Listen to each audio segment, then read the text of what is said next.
Hello everyone, and welcome this morning. Thank you all for joining us for this webinar on using labour market information and data for curriculum planning. I'm very grateful to Adam for joining us from Bridgwater and Taunton College to kind of give us an understanding their labour market journey and how they're using data within the college itself. Just before we get into that, again, thank you for joining, and for those of you who are new to Lightcast, we'd like to welcome you and just tell you a little bit about us and I suppose our mission. It's important, I think, to understand kind of where we're coming from as we bring, I suppose, great content, great data to you, and for you to help you understand why we do what we do. And really the big thing is that we as an organisation right around the world, we are there to motivate and to help you unlock new possibilities within the labour market.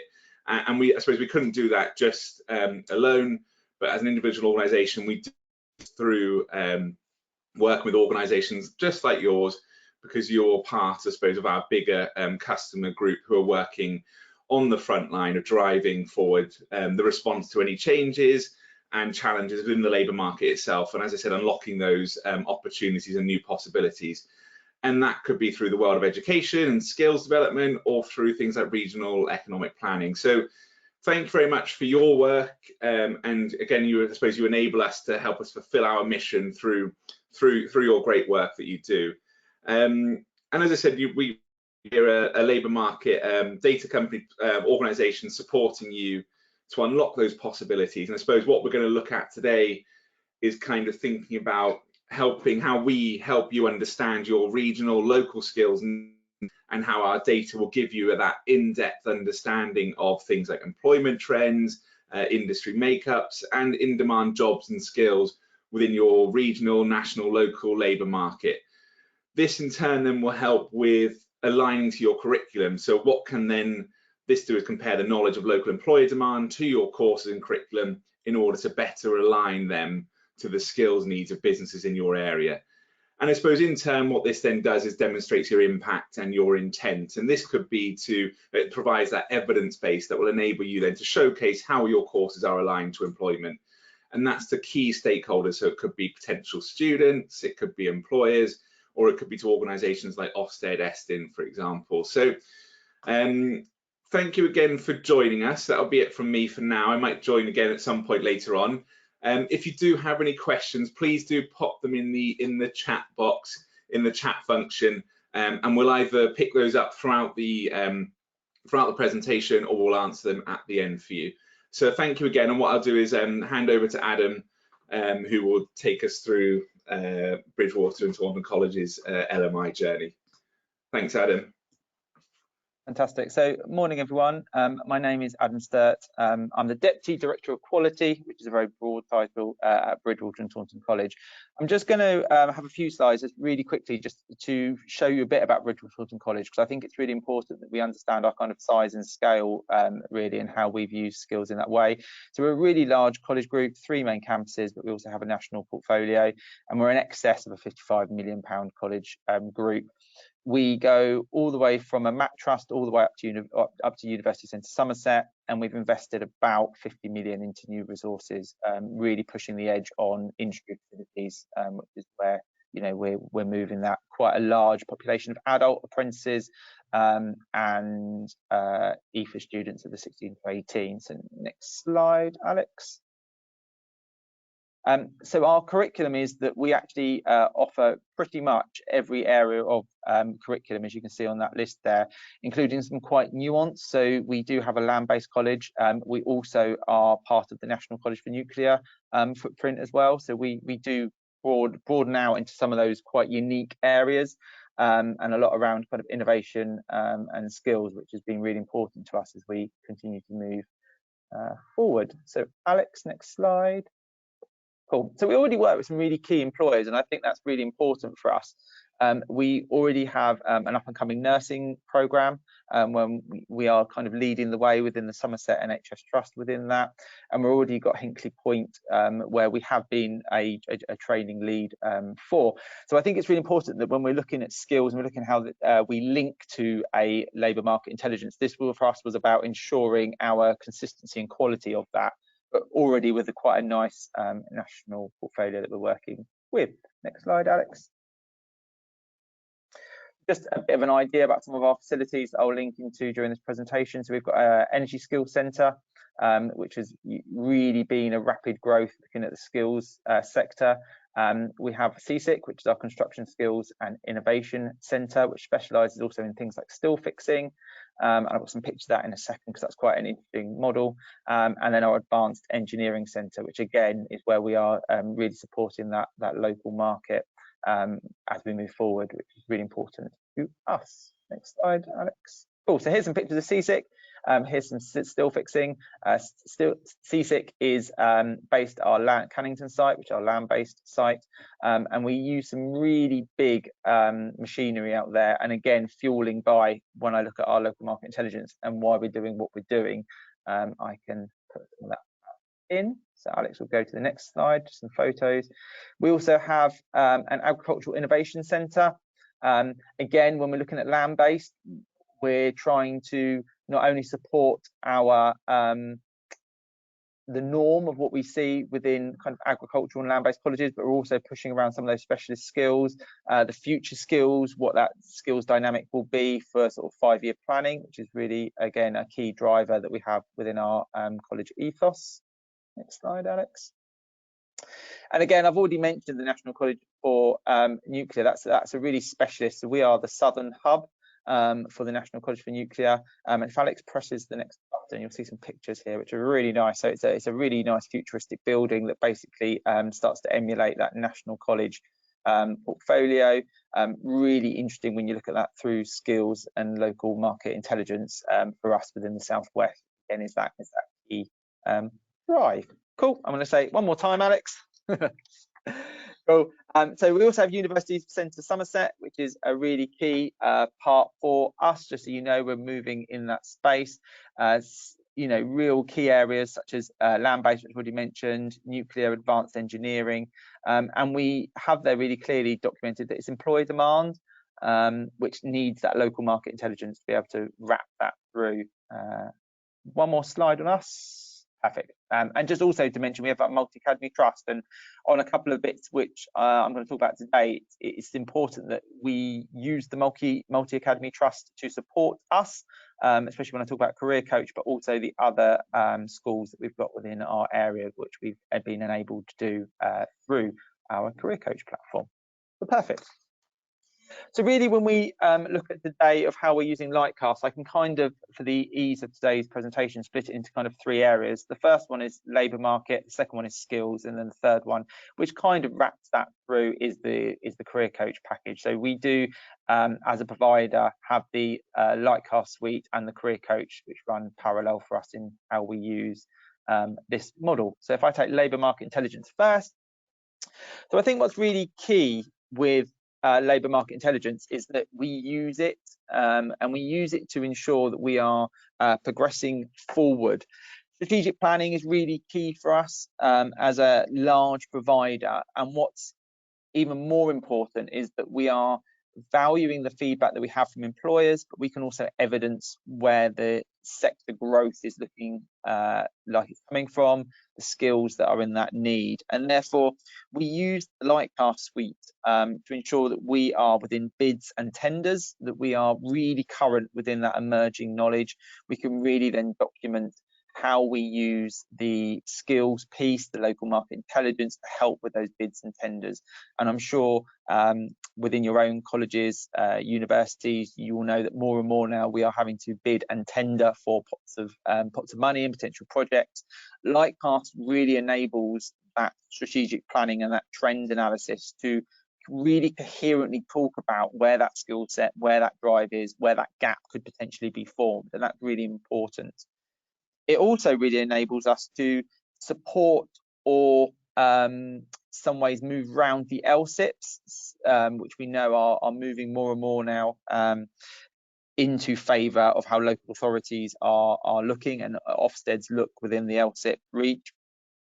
It's therefore really important that we understand the LSIP steer, but also what are the other things that are coming into that market. And for us, it's key that we understand the area that we're working in, so that we can ensure that we are future-proofing our curriculum strategically, which is really hard when you're a college of our size. We do a lot of provision, from apprenticeships to adults to education of young people to HE, and therefore it's really important that we align that curriculum to ensure that we are moving that data set through. The things in some of these snippies that I've taken here include things such as the skills groups and the company groups, the occupational groups and the region groups, really enable us to see data at that level for that industry core drive. And a lot of now, when we are tendering for bids, really does mean that we are looking into that industry quite in depth to prove how we can address the value of the project that we're trying to put forward. Within curriculum planning, we use it for forecasting at a curriculum level, and I think that's really key. As an SMT group, we will always really look at our curriculum planning to ensure that not only can a student progress from their start of their journey into their destination, but also ensure that there's a job and an industry there for them, and that we are preparing them for the right skills. And therefore, from an early onset, our course planning allows our course leaders to use this data to really ensure that they are mapping against what is the forecasted need. That enables us to really understand the intent for that programme and how we are mapping that intent through to level 1, to level 2, to a level 3, to a level 4, 5 and 6, to ensure that we are giving students that right method of study, that right criteria, and things that fall out of the qualification. And I think that's really important, especially in study programmes. Evidentially being able to say that the course needs this because of this is really important for us, and it's something that we continue to move forward. Part of our curriculum planning process is that we have something called our Academic Planning and Development Committee, and that is a committee that we have for any new courses coming on board or for any closing courses. What we do within that committee is that we use the local skills market to say whether that's a growing area, whether that's a declining area, roughly what that curriculum would look like through an industry pathway or group. And that enables us to use the data in a way that the college therefore is responding to local market intelligence rather than doing what we think is best for us as a college. And that's really key, especially when we look at it through an Ofsted lens, that we could use that local market intelligence strategically to ensure that the curriculum has been designed and enabling learners to progress into that niche or gap area. Or if it disagrees with the local market intelligence, why we think we disagree with it, or the reason why we do that job. And again, that's really important to enable that element of reflection, but that element of redevelopment also at the same time. And especially for courses that we've done over a long period of time, I can think of several areas where actually the skills are changing. A great version of that, I would say, is within automotive, where we've got electric vehicle, we've got T-level pathways moving there. That area now, from where it was 10 years ago to where it will be in 2 years' time, is going to be drastically different. And again, that local market intelligence enables us to start seeing some of that being shaped out. The curriculum design really ensures that level of sequencing, and where we've got gaps within curriculum or qualification offers, and that gap into curriculum design really enables that. One of the things that we really quite like within the curriculum design is the national occupational gender breakdown. That's really interesting for us as a provider to see whether we're doing better than the national breakdown or not doing as well as the national breakdown, which really enables us to show again how we are promoting a broad agenda and narrowing some gaps within the industry, which is really key for us as we move forward.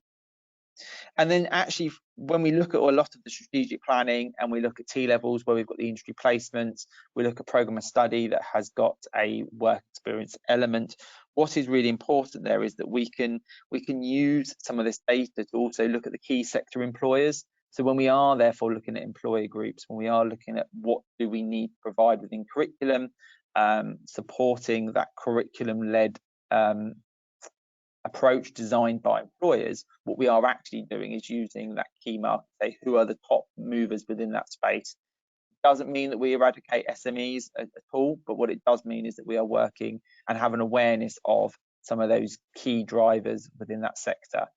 Again, that's really useful, we found, for areas where we've struggled within industry placement, because if they are one of the largest employers, chances are they've probably got one of the largest recruitment needs. Therefore, that's enabled us to use that data effectively to really move into a strong industry placement or to open some doors, which has really supported that team, and that's been really key. Next slide, Alex. I've just got thanks, Adam. Just got a question come through on. I probably do it through on this slide whilst we're talking about it. You mentioned about the Academic Planning Development Committee and how you use labour market data for new courses or for closing courses. Yeah. Just I think one of the questions kind of saying they assume that you use also then things like your employer feedback, your own internal knowledge around closing or setting up new courses as well. Is that? Yeah, absolutely. I think what's really important is that sometimes when we are setting up a new program, we have an employer voice or a marketing need that we're aware that that is something that we need to do. Where sometimes we've been slightly not being able to evidence a stronger sense of why, that local market intelligence data through the Lightcast report enables us to really pinpoint what we need to do. Sometimes also what we found is that the employer has shaped the provision into quite a bespoke way, and therefore then we look at the local market intelligence strategically. It's about really designing that program to not only be nuanced for that employer need, but also not to over nuance to a point that we are removing some qualities or skills that strategically would grow that course into a broader, bigger direction. So we use it as a way of evidencing a national, regional picture. And sometimes it also allows us to resource that differently. So if we know that we're dealing with the largest employer in the region and the local market intelligence is telling us that, we also know therefore they've got slightly probably more steer around how that's going to be used. If we know that they are not the largest and we've got a couple of other people already in that, sometimes we'll bring other people around the table for that curriculum design. And also that employer conversation is really nice. We find that we work with a lot of employers. However, some employers, it's really hard to open that conversation with. And actually, when you say to them, we're emailing you today, we're trying to get in touch with you today because you are the largest employer regionally within that sector, we really want your feedback, that makes them feel more valued, and it often enables us to have a better conversation with them. And again, it's really nice sharing some of that information with the employers themselves. They've really valued that we're looking at it from a point of view of not just a college and a business need, but also to support their future workforce. And that's always been what we use local market intelligence for.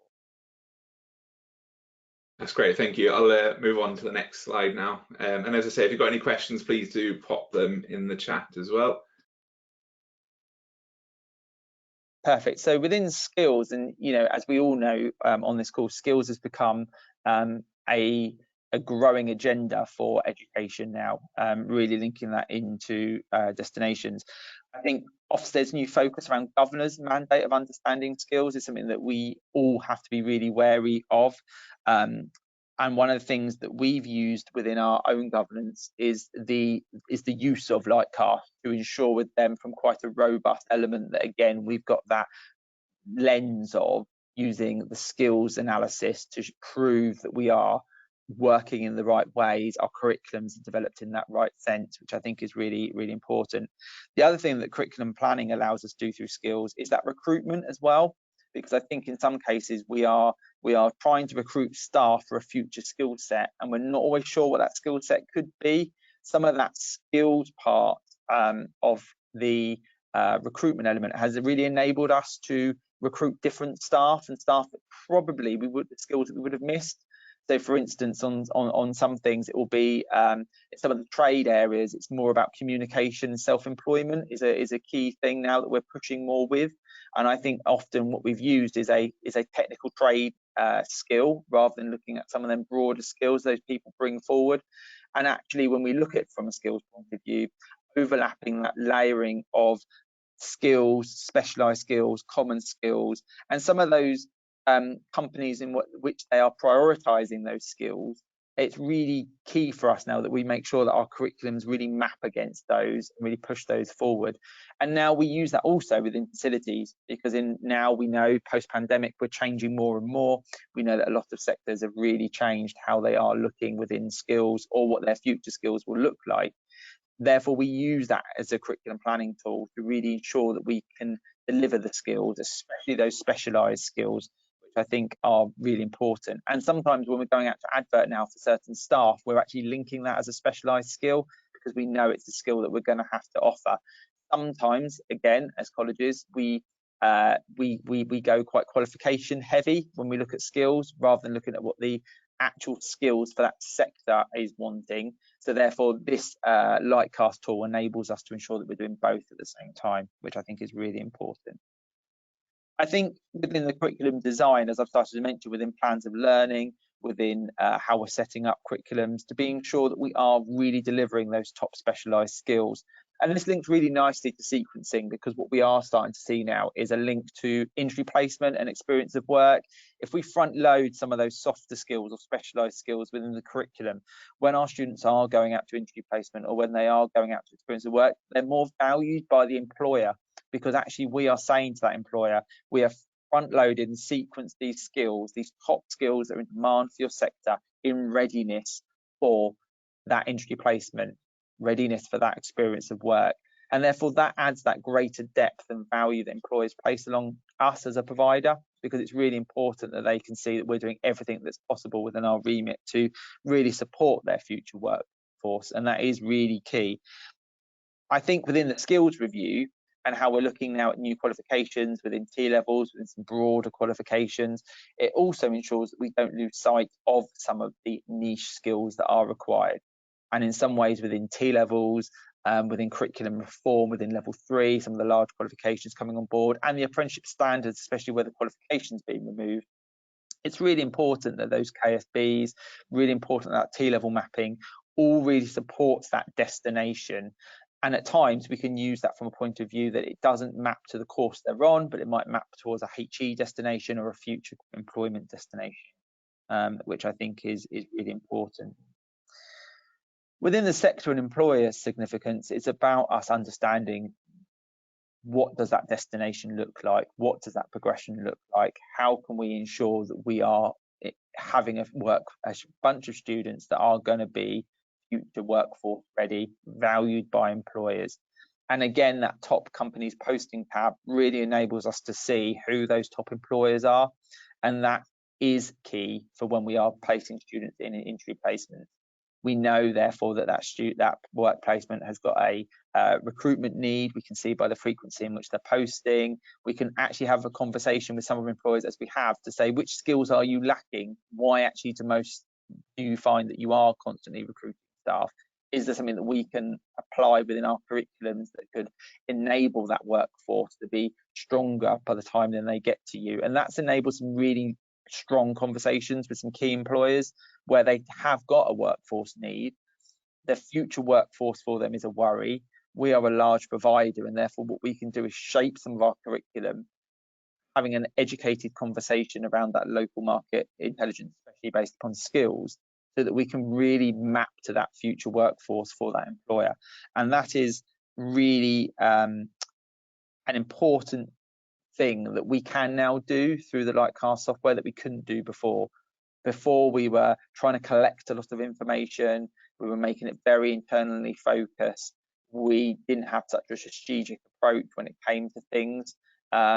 within that way, whereas now what we have got is a far more evidential database that we are using, and the reports are amazing. So on the skills reports, they are really good. I've just taken top 3 that we use, but actually when you look at the geographic breakdown, you put the location breakdown, some of those bits are really key. Some of those bits are also great to work out if we're going to develop a new curriculum and develop new skills where those skills are in need. And having 3 campuses, sometimes then we might position that in a different place, knowing where that skills need and where that skills gap really is. So that's really important for us.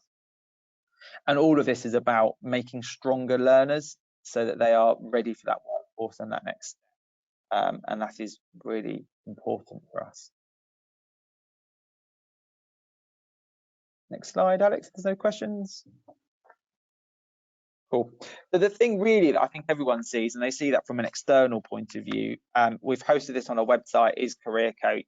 Career Coach for us was something that we definitely have always wanted, and Career Coach really enables that.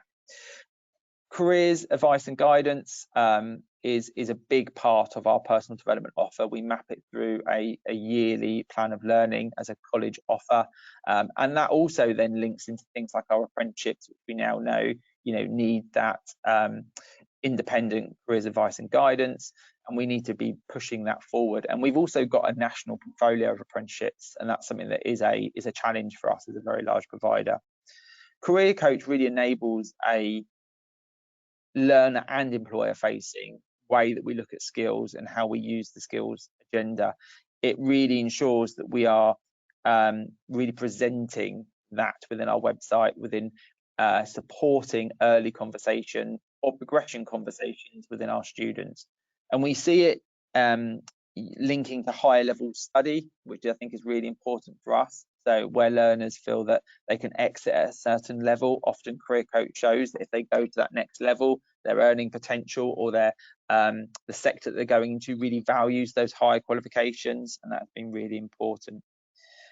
Whilst also it links to our personal development offer, one of the things is a massive plus for me is the way that the analytics are stored within Career Coach, which enables me at provider level to show the targeted impact that Career Coach has been having. It also enables me to see where the top visits are as well within us as a provider. And again, that is really important because we often will cross-reference that against our recruitment data, and therefore we can see how we are trending against applications to Career Coach hits, and that's really important. We do also enable, through the personal development offer, for students to take the career assessment and build their CVs. As a careers hub, it then has one central place where students can get that access to looking at future careers, looking at building that CV. Therefore, when they are in a professional development session around careers, or they're having a careers advisor appointment, that starting point has already been established, or some reasons why they've started looking at certain areas. That enables us to have a much deeper and more impactful conversation with those students. And often students, when they first sit in front of a careers advisor, or we're trying to do that as we have before in a personal development conversation, they're so unaware of what their options are. Actually, those conversations often start too broad. Career Coach enables us to have some more pre-work done before we start those conversations in a platform that's really user-friendly by the learners, which then enables some greater research and focus within our personal development, further really impacting our progression and destination data at the same time. I also feel that Career Coach is helping us within our retention strategy, because within a retention strategy, if learners could really see the impact of what they're studying and why they're studying it, especially higher levels, I think that really enables them to retain on course. What Career Coach also does do for us is that it kind of dispels some of the myths that we find also within the sector. So I'm always really nervous when people start talking about average salaries, about how wide the market is for recruitment, and Career Coach enables us to have again a very factual base that's available for students, parents, employers to really value and to moderate against. Because in some ways I've always been very skeptical about when I hear what does the destination look like, what's the average salary earnings looking like, and in some ways could be slightly manipulated per course. This enables us to use a very standardized approach, again evidential by the fact that it's coming from the Lightcast data set, which dispels some of those myths and ensures that we've got that one truth. And that then fuels that learner discovery around their future destinations, about things like higher apprenticeships, higher education, progression, really looking at some of those skills in that sector, and how sometimes the skill specialism really impacts the salary, which I think as a personal development offer, we've sometimes been very broad about, more about the industry or the sector and less about the specialising of the skill. And that's been really positively received, I think, within our provider level when we look at career coach. Something it does do, it enables us to collaborate better with our feeder schools. We are fortunate in the way we've got a large multi-academy trust. However, we do know that the multi-academy trust has always wanted to do careers advice and guidance, really looking at careers. The tool enables them to use that tool through our website. It enables them to look at that career piece. It enables them to look at potential skills and potential course offers. Sometimes that broadness of course offers, as we all know, should it be an A-level or T-level, an apprenticeship, is really difficult. However, Careers Coach again enables some of those conversations from an early onset before they start applying for courses, or does allow them to do some research and build all the course that they've applied for. For our schools that aren't part of our multi-academy trust, Career Coach really enables a tool that they can use, which allows us access to those schools when we might not be their preferred destination, or they might be looking for a different route into how they're progressing those learners. Careers Coach therefore enables them to have a tool we are able to offer as part of our community piece within Careers Advice and Guidance. Again, as a large provider, that's a really nice place to be. The fact that we can offer all of our local schools that element of careers advice and guidance through a tool which again is led by that labour market intelligence. It's a really nice way that we are engaging within the community, within that broader piece. It doesn't mean that every learner comes to us, and I don't think that is what this piece is about for us as a large provider. I think it's about improving the quality of careers advice and guidance for all students when they're making that choice in year 11. It really enables us to use the tool to also look at their intent, whether they've on the early inset now of interviews, have they looked, what do they know about the area that they're looking to specialise in, have they thought about destinations or the levels they're going to study with, and those conversations are really enriched by how Career Coach gives that evidence to the learner or parent in a way that I think is really user friendly. And I think, you know, one of the things that I would always say when you look at Lightcast, when you look at it from a labour market intelligence, when you look on the Lightcast system, it can be quite tricky sometimes to navigate. It takes a bit of training, takes a bit of patience, takes a bit of understanding that system. Career Coach from an employer or learner facing package doesn't have that slight issue, in a way that you can very quickly navigate Career Coach. It very quickly enables you to build those skills, and often, I think from a parent's point of view, reinforce some of those career pathways, which maybe is outside of the family norm. And we've had some really interesting conversations on open days with parents where we are using Career Coach to reassure them, show them the sector that their son or daughter or young person might be looking to move through, and again allows that confidence that we are using a system which is not run by us but is supported by that labour market intelligence. We've also used it within our apprenticeships, which is really tricky, and I'm sure we all feel this on the call when you've got apprenticeship provision and Ofsted are after us doing more and more careers advice and guidance. What Career Coach enables us to do is to use this in a tool of supporting learners to understand the career in the industry that they are within, linking to progression, linking to their own destination of future careers, not at a point of trying to devalue their current employer, but a way that they might want to think about specialising in some of those skills for their next step of their career. Because it's linked and web hosted, we've managed to then insert that into our e-portfolio system that we use as a provider, which means that our apprenticeships nationally now have access to Career Coach through a really simple link by inserting that into an e-portfolio. Again, that system is really slick for us when we pick that up as part of our apprenticeship personal development offer, because we know that they have got that consistency within then how we are providing our CIAG. And should they want further CIAG, we therefore have that as a standard offer now, or how we can have that initial conversation having already taken place. And that's really important for us. Again, what I would say as a senior manager is the analytics that come from Career Coach are really important to me. It really values the product of the cost that we've paid for Career Coach, and it helps me shape some of those SMT conversations about who is having the most referrals, how many people are using it, how many CVs have got loaded in the system, how many students have taken a career assessment, and that analytics is really important for us. Probably got some questions, I imagine, Alex, on Career Coach or not? We haven't got anything come through yet. If anyone does have any questions whilst we wrap up, and do pop them in, and we'll answer those as well. I just want to say, obviously, thank you to Adam for joining us today and for talking us through, I suppose, how Bridgwater and Taunton use our data and LMI data across the college as a whole, and not just in particular areas. It's really really great information that Adam has shared with us there.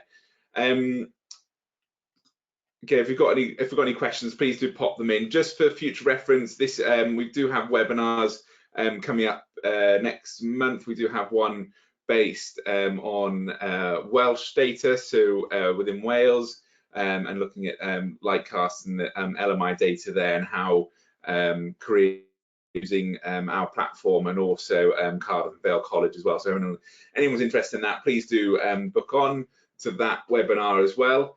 I haven't had questions come through yet, so just again, thank you to Adam for joining us today and for giving across all of that information there.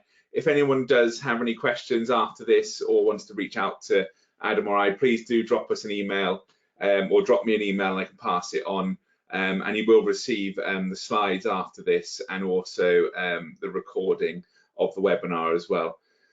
So again, thank you all for joining us, and thank you to Adam, and I hope you all have a nice Easter break as well. Thank you.